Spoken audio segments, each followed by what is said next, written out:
Hello everyone, this is Alex from Swoosh English, and if you saw my previous video, I was talking about OET Reading Part A. Today I'm going to be talking about OET Reading Part B. So Part A, as I told you, is 15 minutes and accounts for 1/3 of your marks.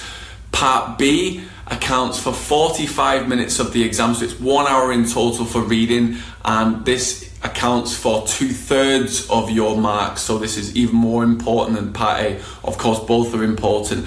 But what is Part B asking you to do? What do you need to do? Well, you're presented with two texts. Okay, of course, this is OET, so this is a healthcare related text that you're going to be dealing with, two texts. And this is really asking you to look at the deeper meaning of what you're presented with. Okay, what are the implied meanings and what are the explicit meanings? So I'll go into more detail about the meaning of those two later if you're not familiar with them, but it's a multiple choice part of the exam, so you will be presented with 16 to 20 multiple choice questions and you need to select the correct answer. So go through the text and then choose which is the most relevant answer based upon the multiple choice answers that you are provided with. So when you're going through these texts, and I'm going to also talk about a bit later on about how you can prepare really well for this part of the examination, so it's not just relying on past papers. I did mention that yesterday about not just relying on past papers but also using academic texts and journals that you could find online or at the local library, for example. So with these texts, what you need to be doing, because you are presented with a lot of complex vocabulary, okay, and this is vocabulary that you hopefully you would be familiar with in your day-to-day work as a nurse or a doctor in a hospital, but you need to be not just looking at it at a word level, as we say, but more on about the meaning level. What's the context of the situation as well? These words that you're not just going through a dictionary and you say, okay, I understand this word, I understand this word, I understand this word, but when you're combining those words, phrases, sentences, what is the overall meaning? What is the writer trying to say? So instead of looking at these texts and looking at it from beginning to end, 600 to 800 words, and thinking, oh my God, I don't understand what this is all about, break it down. And I always say this to students, when you find in this, you're creating this big monster, really break it down into small bite-sized chunks. Remember the preparation. If you've not got ahead and rushed and booked your exam quickly, I hope you don't do that, then you will have time on your side to be able to prepare for this kind of exam. Because it's not an easy examination, it's a complex exam that really requires a lot of preparation. So break it down into bite-sized chunks. So when I say chunks for this part of the examination for Part B, I would say look at it in terms of each paragraph. So when you go from beginning to end, when you're reading through, try to really get what is the overall meaning. At the end of the paragraph, I want you to stop completely. Don't go on to paragraph 2, paragraph 3. Completely hide it, perhaps with a piece of paper, and just think about what is the writer trying to convey. What is the writer trying to present right from the first word all the way to the last word of the first paragraph. What is their purpose? What are they trying to say? What is the overall meaning of what they're trying to say? What's the argument? Okay, when I talk about the argument, of course, think about the argument for each paragraph, but that would also be at the end of that, there will be one main argument that the writer is really trying to put across. So have a think about what that is.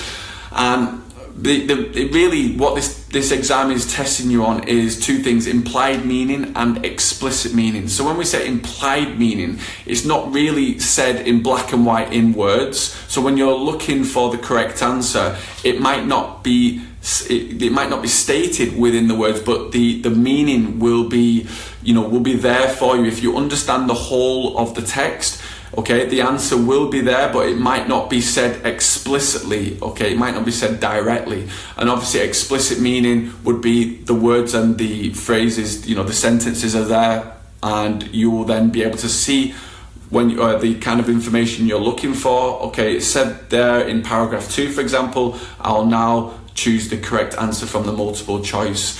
So when it comes to preparation as well, if you prepare very effectively, prepare hard, then the exam is easy, okay? It's so important that you really get your preparation right and you don't just jump into this examination.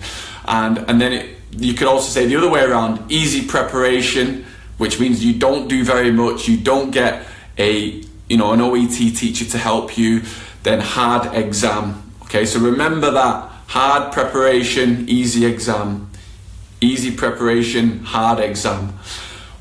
Another thing when it comes to preparation is a few resources I want to provide for you actually. The British Medical Journal, if you go onto Google and just type in British Medical Journal, Medical Journal of Australia, okay, remember this is an examination board that are based in Australia, so that would be very much a handy journal for you to look at. And another one, ABC Newsletter, let me remember that one. Yeah, ABC Health Newsletter. Those are 3 really good resources. So don't just rely on past papers, also rely on medical related resources you can find online. Even if you go onto Google and put medical health, medical newsletter, for example, or medical vocabulary or medical English, look at all of these because there's some great resources out there. The other thing that I think is great, I mean, I'm based in London, so we're here in the UK, we have the BBC, which I'm sure you've all heard of. Maybe you've used it for BBC Learning Resources, etc.